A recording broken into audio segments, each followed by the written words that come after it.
सुप्रभात बच्चों। आज मैं आपको हिंदी के संस्कृत खंड पाठ 2 आत्मज्ञ एवं सर्वज्ञ यानी आत्मज्ञानी ही सर्वज्ञ होता है, इसका अर्थ पढ़ाऊंगी। ध्यानपूर्वक सुनेंगे। पहला इस प्रकार है पद। याज्ञवल्क्यो मैत्रेयीमुवाच मैत्रेयी उद्यास्यन् अहन् अस्मात् स्थानादस्मि। यहाँ उद्यास्यन् माने ऊपर जाने वाला, अहम माने मैं, अस्मात् माने इससे, स्थानात् माने स्थान से। याज्ञवल्क्य ने मैत्रेयी से कहा, याज्ञवल्क्य याज्ञवल्क्य ने मैत्रेयी से कहा, मैत्रेयी उद्यान से अहम अस्मात् स्थानादस्मि। मैं इस स्थान यानी गृहस्थाश्रम से ऊपर जाने वाला हूँ। ऊपर जाने वाला हूँ यानी पारिव्राज्य आश्रम जाने वाला हूँ। ततस्तेनाया कात्यायन्या विच्छेदं करवाणि इति। अतः ततस्तेनेन कात्यायन्या विच्छेदं करवाणि इति। कात्यायन्या माने कात्यायनी से, विच्छेदम माने बंटवारा, और करवाणी माने कर दूं। अतः तुम्हारी संपत्ति का इस दूसरी पत्नी कात्यायनी से बंटवारा कर दूं। विच्छेदम माने बंटवारा कर दूं।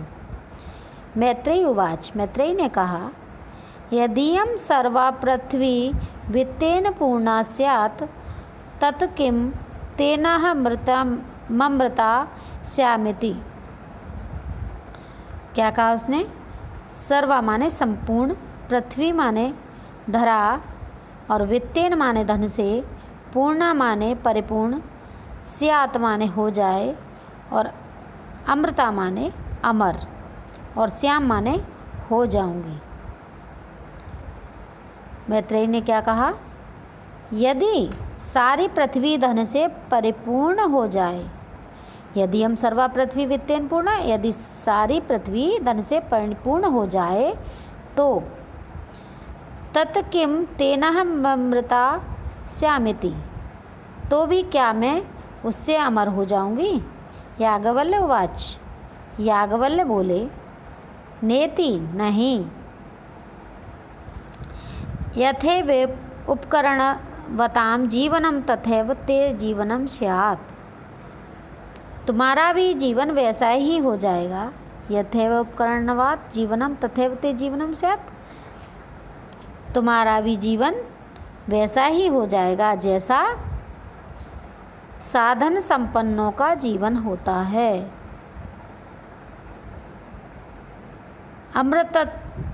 अमृतत्वस्य तु नाशास्ति वित्तेन इति। संपत्ति से अमरता की आशा नहीं है। अमृतस्य माने अमरता की, किससे? तू नाशास्ति वित्तेन इति, यानी संपत्ति से अमरता की आशा नहीं है। सा मैत्रेयी उवाच, मैत्रेयी बोली, एनाहं नामृतास्यां किमहं तेन कुर्याम्। मैं जिससे अमर न हो सकूंगी, एनाहं नामृतास्यां यानी मैं जिससे अमर ना हो सकूंगी, किम अहम तेन कुर्याम, उसका क्या करूंगी? यदेव भगवन, हे भगवान, यदि केवल अमृतत्व साधनम जानाति, आप जो अमरता का साधन जानते हैं, तदेव मैं ब्रूहि, केवल वही मुझे बताएं। याज्ञवल्क्य वाच, याज्ञवल्क्य ने कहा, प्रिया ना सती त्वं प्रियम भाषसे। तुम मेरी प्रिया हो। प्रियम न सती त्वं प्रियम भाषसे। तुम मेरी प्रिया और प्रिय बोल रही हो। यही उपविश, आओ बैठो। व्याख्यास्यामि ते अमृतत्व साधनम, मैं तुमसे अमृतत्व के साधन की व्याख्या करूँगा। आगे देखिए।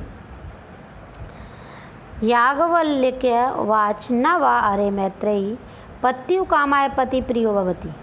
याज्ञवल्क्य बोले, अरे मैत्रेयी, पत्यु कामाय पति ही प्रियो भवति। पति की कामाय माने इच्छा के लिए, पति की इच्छा के लिए प्रिय नहीं होता। यानी कौन प्रिय नहीं होता? पति। पत्यु कामाय पति यानी कि पति की कामना के यानी इच्छा के लिए प्रिय नहीं होता। आत्मनस्तु वह कामाय पति प्रियो भवति।